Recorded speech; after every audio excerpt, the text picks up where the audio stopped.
Bonjour Walter Salles. Bonjour. Alors vous êtes de retour au Festival de Cannes. Vous étiez déjà venu présenter en compétition, notamment Une famille brésilienne, Carnet de voyage. Et vous revenez avec un film qui est forcément très attendu parce qu'il s'agit de l'adaptation d'un roman culte, Sur la route, de Jack Kerouac, qui a vraiment été le roman emblématique comme ça de la Beat Generation. C'est un roman jugé souvent inadaptable. C'est pour ça que ça a pris tant de temps. Ça vous a pris des années, je crois. Oui, en fait, c'est un amour de jeunesse parce que je l'ai découvert à 18 ans. C'est un récit de jeunesse et ça m'a beaucoup marqué. J'ai lu ce livre dans des conditions très spécifiques parce que c'était au milieu de la dictature au Brésil et toute la liberté que ces personnages annonçaient était exactement le contre-champ de ce qu'on vivait. On vivait sous la censure, il n'y avait pas de possibilité de voyager puisque les routes étaient coupées. Et voilà que ces personnages du livre de Kerouac faisaient exactement l'inverse de la vie qu'on menait et c'était tout ce qu'on désirait vivre, si vous voulez. Donc, quand l'invitation s'est faite en 2004, j'ai beaucoup hésité parce que, évidemment, je suis brésilien et intrinsèquement brésilien et pas américain.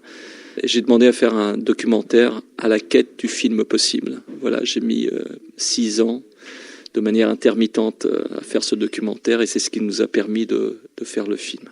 D'abord, le documentaire m'a beaucoup aidé à trouver cet esprit-là, à comprendre la logique des personnages, puisqu'on a rencontré beaucoup des personnages qui étaient vivants du livre, beaucoup de poètes de cette génération beat, mais aussi on a compris combien le jazz et le bebop étaient à l'origine de cette écriture-là. Non seulement le jazz, mais aussi l'annonciation de toute cette transformation qui allait frapper la culture américaine, le action painting, même l'acteur studio, le stand-up comedy de Lenny Bruce, c'est-à-dire c'est un moment de bouleversement dans la culture américaine, c'est le début de la contre-culture en fait, et c'est le moment où l'improvisation, où l'intuition prend un peu le pas sur la raison. Et nous, pour être fidèles à cet esprit-là, on a constamment cherché justement cette liberté de faire, cette improvisation constante. Et on a essayé tous les jours de ce tournage de réinventer le film qu'on était en train de faire. We would like to play a very solid number, very groovy, titled The Groove Juice Special.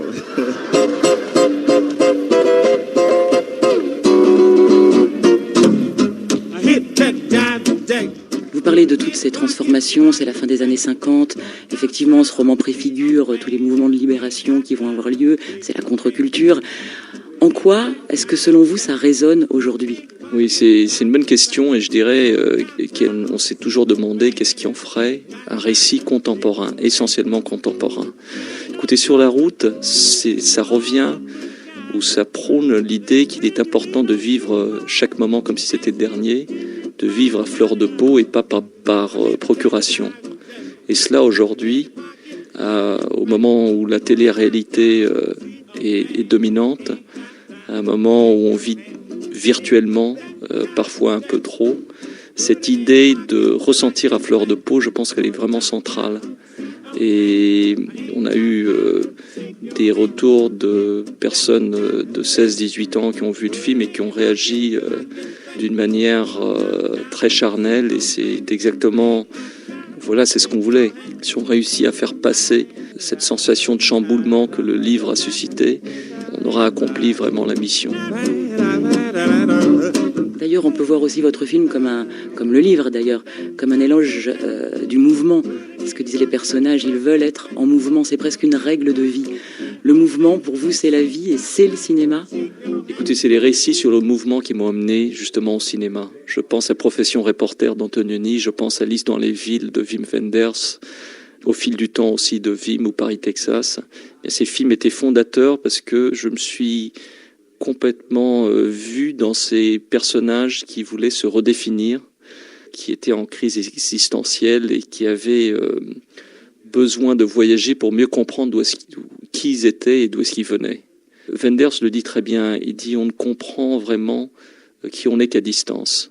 Il faut parfois savoir s'éloigner pour mieux saisir cette identité qui est la nôtre. Je dirais aussi que le départ amène une perte, c'est-à-dire quand on se distancie de quelque chose, on laisse évidemment un passé dans le rétroviseur. Et cette douleur-là, elle fait partie des road movies. Vous le rappelez, hein, Central do Brasil, carnet de voyage sur la route, vous êtes vraiment un cinéaste du mouvement. Oui, je pense que l'errance est au centre de mon intérêt, si vous voulez, en tant que cinéaste. Mais aussi, je pense que le fait d'être brésilien, de faire partie d'une culture en mouvement, d'une culture qui n'est pas encore cristallisée et qui est en train de se redéfinir alors qu'on parle là, ici, maintenant, ça fait partie de cette équation-là. C'est pas par hasard qu'il y a des road movies vraiment constamment dans le cinéma brésilien. C'est parce qu'il faut faire état d'un pays qui est en mouvement constant. Il y a aussi dans votre film une réflexion sur l'écriture, la création artistique, l'inspiration avec Sall, cet écrivain en devenir, intellectuel, qui va aller puiser, s'inspirer de Dean, le voyou, celui qui brûle la vie par les deux bouts. L'artiste, le réalisateur, comme vous, c'est un observateur ou c'est aussi quelqu'un des fois qui va piller? Alors Sall, avant tout, le personnage central du livre, est un passeur, je pense. C'est-à-dire, il vit tous ces événements qui sont rendu possible par l'avènement justement de cet instigateur qui est Dean, de ces personnages qui, comme dit Kerouac, brûlent comme des cierges dans la nuit. Et il est capable, à travers l'écriture justement, de donner une existence à leur quête. Ce qui est très beau aussi, c'est que cette quête, elle est déterminée par des questions, mais pas par des réponses. Il cherche constamment. Et c'est justement l'écriture du livre qui donne un sens à toutes ces quêtes. Même l'amitié qui est au centre de ce rapport, quand elle sera rompue à la fin du trajet, eh bien, le fait qu'un livre existe permet à cette amitié-là de résonner, de rester. Elle subsiste dans la littérature. Et ça, c'est un très bel hommage à un personnage. Vous pensez déjà, Walter Salles, à votre prochain voyage? Celui-là fut épuisant. Écoutez, il y a Mankiewicz, quand il a terminé un film qui était très complexe, on lui a demandé quel est votre prochain projet et il a répondu, eh bien, je pense tourner dans une cabine téléphonique.